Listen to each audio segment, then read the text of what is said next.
Social media jechuun bosona. Bosona keessa jaldeessi illee jira. Bosona keessa leenci illee jira. Bosona keessa hantuunni illee jira.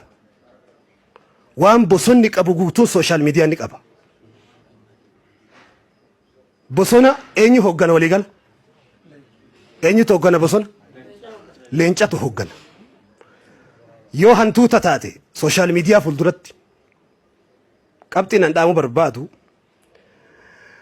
social mediaan har'a hayyoonni Oromoo fi ijoolleen Oromoo harkaa qaban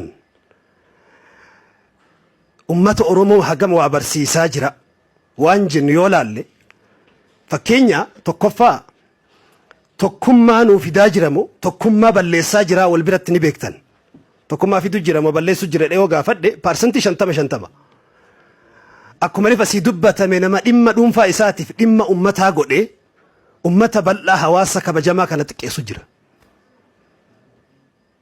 Dhimma ganda keessa dhimma garaa isaa dhimma garaa fi garee isaa fuudhee dhimma ummata miliyoona 70-80 godhee Oromoo guutuu mataa gadi qabu jira.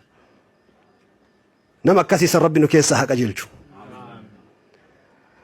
Lammaffarratti akkaataan barumsi social media gubbatti kennamaa jiru hanqina qaba. Amantii fedhe tahe kallattii kamiinuu dhimma dhuunfaa ofii irra oolle poosti godhaa jirra malee ummata Oromoo miliyoona meeqaatama nu jala jiru kana teknoolojii fi saayinsii fi odeeffannoo addunyaatti walii hidhuu irratti hagam tokko irratti dalagaa jirra.